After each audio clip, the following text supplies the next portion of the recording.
The sun filtered through thick canopies of oak and maple, painting the rugged hiking trails in golden light.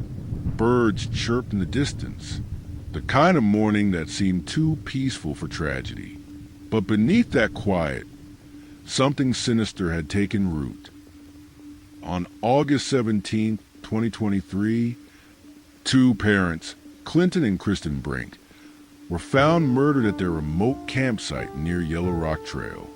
Their two young daughters, just 6 and 9 years old, were discovered hidden inside the family SUV, visibly traumatized but alive. The girls told authorities, "A man came out of the woods. He told us not to scream." The case would explode across the nation, not only for its horror, but for its terrifying implications. This wasn't just a random act of violence. This was calculated, precise, and possibly not the first time it had happened. Clinton and Cristen Brink were both Arkansas natives, married for 12 years. Clinton, 38, was a former National Guardsman turned elementary school physical education teacher. Cristen, 36, worked part-time as a freelance photographer and full-time mother. They were a model family in many respects, church-going, active in community service, and known for their deep love of nature. Every summer, they took their daughters on a week-long camping trip, a tradition that Clinton's parents had once done with him. In 2023, Devil's Den State Park was their chosen destination, a sprawling forest reserve tucked in the Ozark Mountains, known for its scenic beauty, creeks, and rugged hiking trails. But it was also known for its isolation. They arrived on August 14th, planning to stay 4 nights. Their social media posts showed them hiking, roasting marshmallows, and watching the stars. But their final post came on the night of August 16th. Cristen uploaded a sunset photo with the caption, "Last night in the woods, feeling so at peace." By morning, they were dead. A park ranger discovered the crime scene during a routine morning sweep. The couple's campsite looked disturbed but not chaotic. The tent was slashed open. A camping stove still hissed faintly. Their daughters, huddled inside the locked vehicle, were found crying and incoherent. Clinton's body was found just outside the tent, face down with visible blunt force trauma to the back of the head. Kristen's body was further down the trail. Her wrists were bound, and there were signs of a struggle. She had been strangled with a paracord, the kind often used in hiking gear. There was no sign of a robbery. The couple's phones, wallets, and camping equipment were untouched.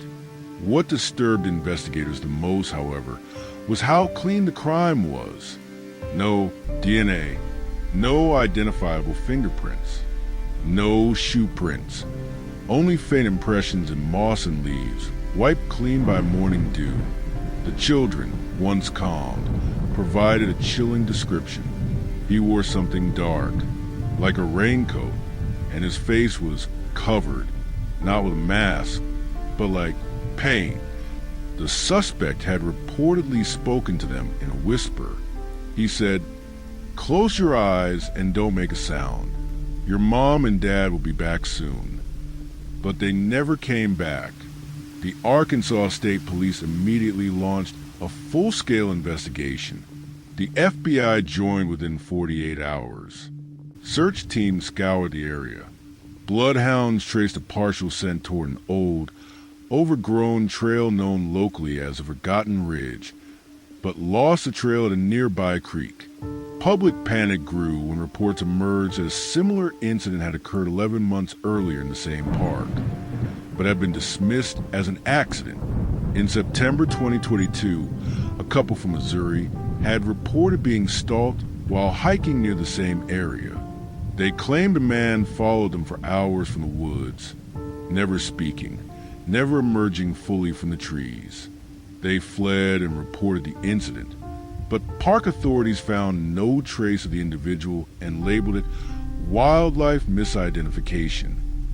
Now, Investigators began asking, had the Arkansas Park Stalker been watching family for years? Over the next few weeks, investigators reviewed 12 years of Devil's Den incident reports and discovered 5 more cases that, while previously written off as coincidences, share disturbing similarities. In 2018, a family dog went missing during a hike, only to be found mutilated and tied to a tree near the trail's end. In 2016, a woman reported waking up to find her tent unzipped and items rearranged. In 2014, 2 campers vanished entirely. Their fire pit was still warm. They were never found. In 2011, a teenage girl was separated from her family during a hike. She was found an hour later, unharmed but sobbing. She claimed, "A man told me I was special. He told me to wait with him." Each report had been filed and closed due to lack of evidence. Now they took on new meaning. FBI profiler Dana Voss was brought in. Her conclusion chilled everyone. This is a pattern of escalating surveillance behavior, moving from observation to intrusion to isolation and finally to elimination. This was not his first time. This was the first time we noticed.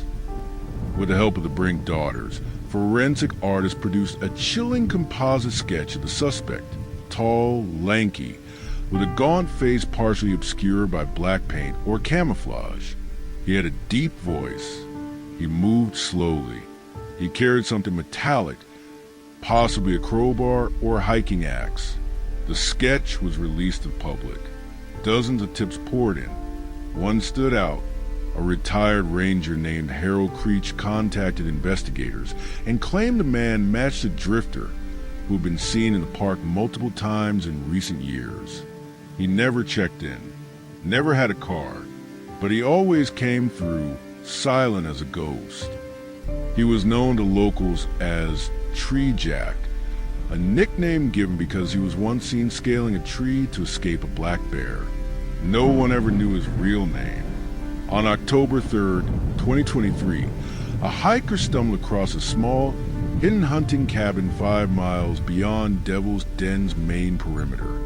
The cabin had no electricity, but inside were a pile of weathered children's clothing, a stack of newspaper clippings about missing persons in Arkansas, a shoebox filled with family photos. None appeared to be taken by the families themselves, and most disturbingly, a crew journal. The entries were brief, rambling, but they revealed obsession. Watch them walk. Watch them laugh. The girl saw me, but she smiled. She smiled. The fire makes them feel safe. That's when they stop listening. I don't hurt them unless they make me. Family is the loudest thing in the forest. No fingerprints. No clear name, but tucked inside one journal page was a photo of the Brink family, taken days before the murders. From the woods, someone had been watching them, studying them. Finally, a match came through. A woman named Brenda Millstone saw the sketch and contacted police. She believed it resembled her estranged brother, Jacob Elston, a former Army survivalist who went missing in 2015 after breakdown and dishonorable discharge. Elston had been obsessed with wilderness survival. He kept to himself, disliked crowds, and had a long history of mental instability. He'd once been arrested for stalking a family at a state park in Missouri, but the charges were dropped due to lack of evidence. Police tracked down his last known location, a defunct storage unit in Van Buren. Inside were more disturbing items. Children's shoes, maps of Arkansas parks, and a calendar with family vacation dates circled in red ink. But Elston himself was nowhere to be found. On December 1st, 2023, nearly 4 months after the Brink murders, a bow and a deep in the forest near Devil's Den spotted movement in the trees. Thinking it was a deer, he waited. Then he saw a man, dressed in black. watching a family from a distance. The hunter fired a warning shot and called authorities immediately. A manhunt followed. Helicopters, dogs. Over 60 officers combed the park. At 2:41 p.m., officers located a camouflage tarp near a rocky overhang. Beneath it, a makeshift bed, a backpack full of protein bars, and the same paracord found on Cristen Brink. They never found Elston, but they found a final journal entry, carved into wood with a pocket knife. They come here to feel alive. I watch them to remember how that feels. Though Elston was never captured, the evidence was overwhelming. He was formally charged in absentia with the murders of Clinton and Cristen Brink, and the FBI placed him on its most wanted list with a $100,000 reward for information leading to his arrest.